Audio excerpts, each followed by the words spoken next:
I was at dinner with some friends, which was odd for me. I usually hit the gym on that particular night, but I chose to go eat with my friends. So the irony of that is that I met my coach.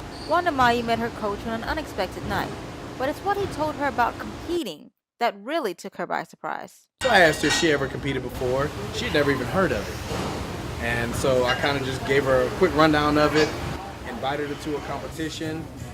She said she was all in, and knowing her now, I understand how I just showed her something. She was like, "Yep, I'm gonna do it." For 8 weeks, Wanda trained and dieted, and in just a year, she did something rare in earning her pro card.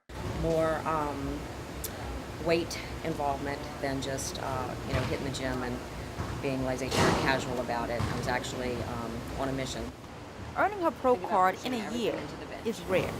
But what's more inspiring to men and women in the industry is that she was 50 years old when she turned pro. But she was a pioneer. She was literally one of the first ones that started doing bikini at that age. I just found her to be so inspiring to me, and so now I travel 2 hours from Lake Charles area to train with her once a week. The now 52-year-old professional bikini bodybuilder's why behind her training and competing is so much more than just the bright lights and accolades. I no longer have hypothyroidism, and I'm no longer insulin resistant. So that is huge. For Tiger TV, I'm Kayla Thomas. When we first started down that road and the journey, I think we felt like we needed to be strong for Blake. And now, having looked back over the last several years, he's kind of turned that on its head. Blake Ferguson, the 6'4", 235-pound long snapper's on-the-field statistics and academic success is written in LSU's record book. But it's his battle with diabetes that has the most highlights. My mom took me to the doctor and just a general physician, and he ran some blood tests, and it turns out my blood sugar was 710, which is over 7 times the blood sugar that you want to keep at a healthy level.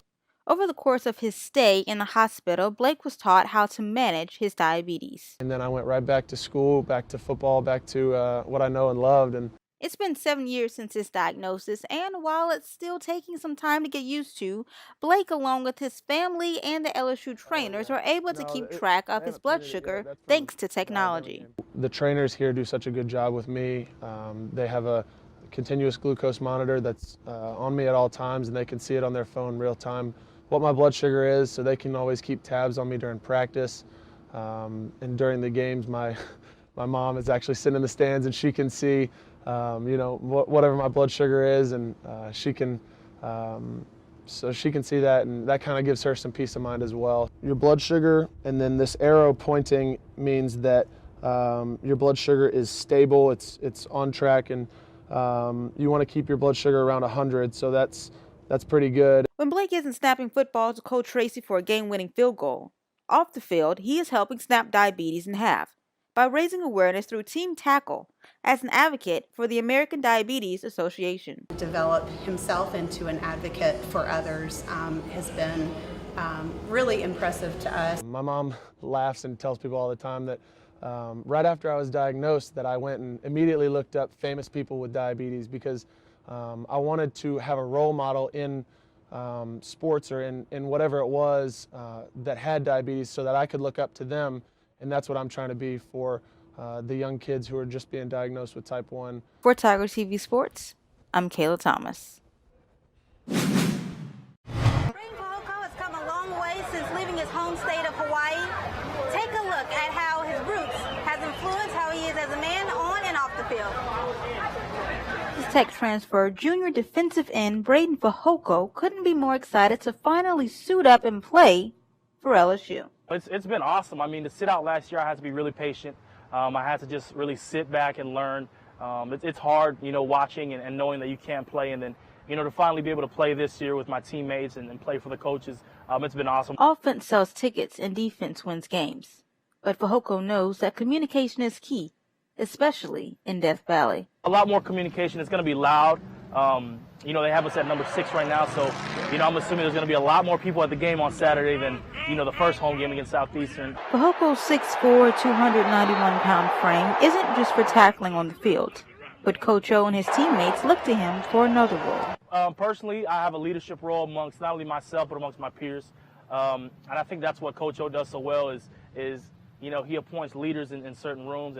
And so if I'm not keeping myself to a certain standard, then the young guys are looking at that. After a huge play, you can't help but notice Fajoko's tattoo on his right arm. But it's not just any tattoo, because his came from his homeland, Hawaii. You won't see any other, you know, Polynesian, Hawaiian with this exact tattoo because it's very specific to my family. This is the tattoo that my father and my older brothers carried before me. And when I graduated high school, I became a man, moved on to college. I was gifted with this. Fajoko can't wait to play in front of his family and friends this Saturday against Louisiana Tech and make them proud. For Tiger TV, I'm Kayla Thomas.